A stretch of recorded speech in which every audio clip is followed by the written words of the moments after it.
Hey there, how's it going? I'm Chris with PearsonCopy.com, and I'm here to help you make more sales with email for your brand. As a part of my 100 emails, 100-day breakdown challenge, I came across this email. I've been on this brand's list for a couple of weeks now. I broke down their welcome email, I believe, a couple of weeks back. But then this email came through, and it resonated with me because I used to be an athlete. I still do play sports quite often in competitive nature.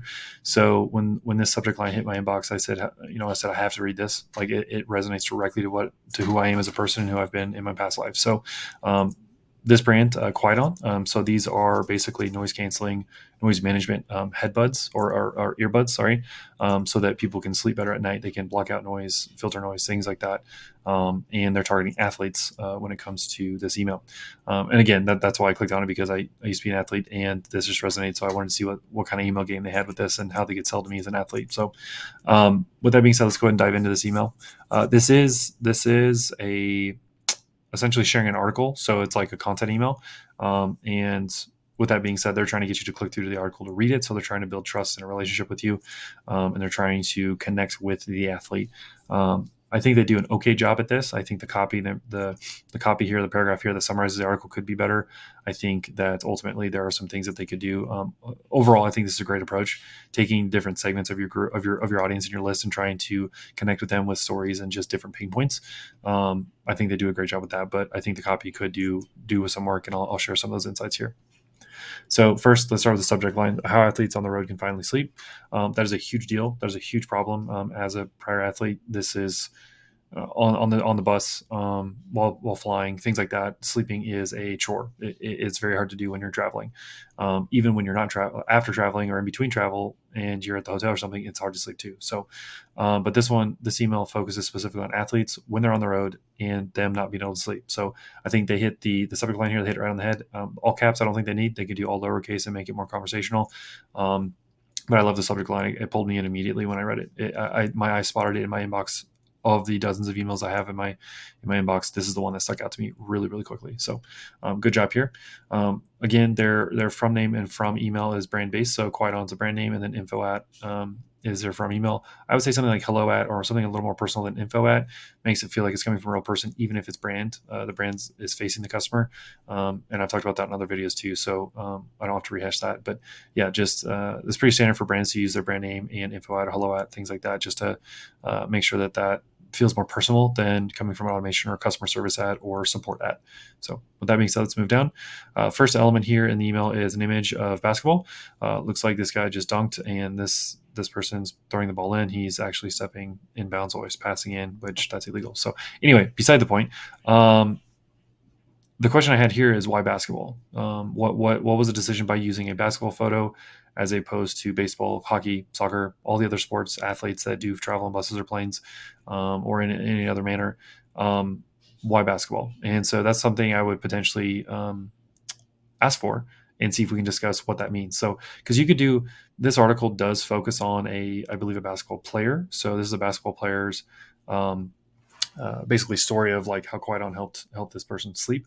So that could be why they use basketball at the top here, and that could be a tie to the article. However, I think ultimately, when you look at sports and just traveling, you could do multiple articles and just focus on different sports. So also athletes, even if it's basketball and if it's not, or even if it's not the sport that they play, they do relate really easily, because athletes, they do have a lot of similar emotional struggles when it comes to sleeping, eating, things like that. So just a question there is, why basketball? And I think answer that question with, it's because it's about this kid, Clay, who is a basketball player. So with that being said, let's move down. They immediately say, read the article here.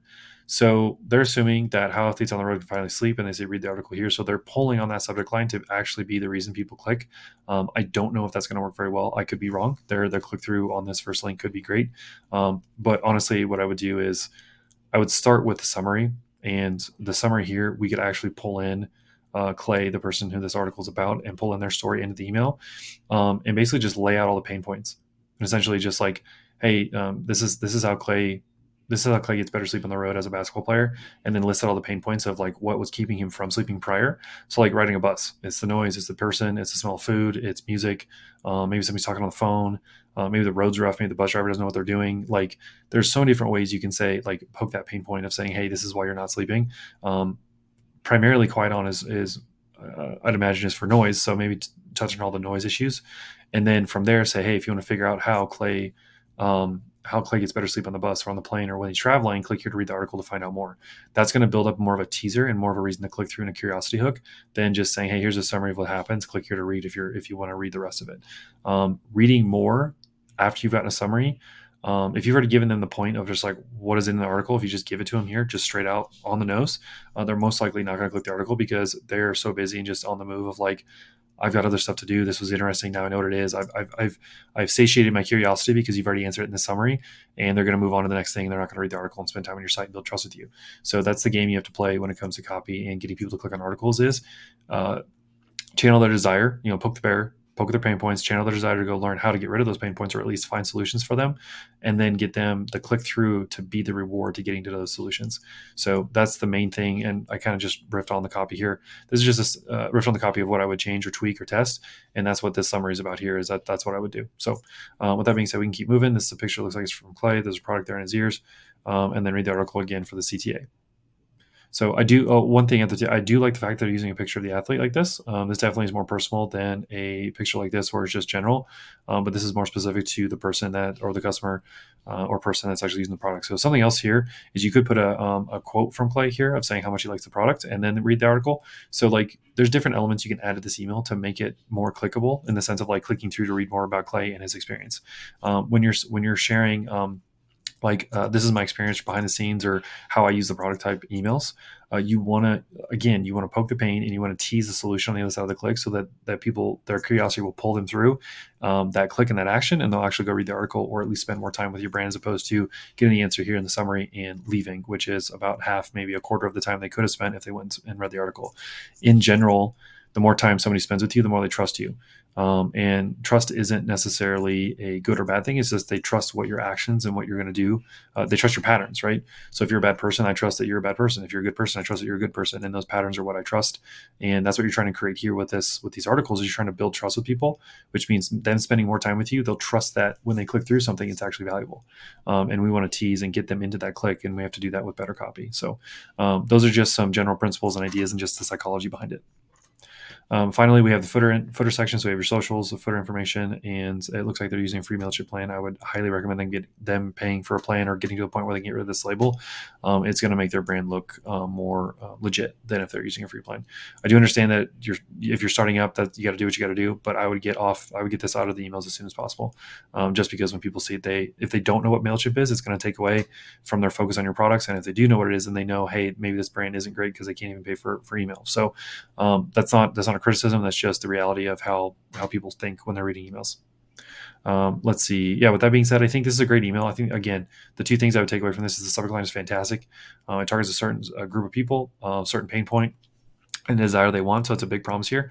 And then the other thing is I think that the article, we could tease more here and we could do a bunch of pain points and tease more to get people to click through the link. With that being said, that's pretty much the breakdown for this email. If you want to see more videos of these types of breakdowns, go to my YouTube channel. I'm doing 100 emails in 100 days as a challenge. With that being said, thanks for watching.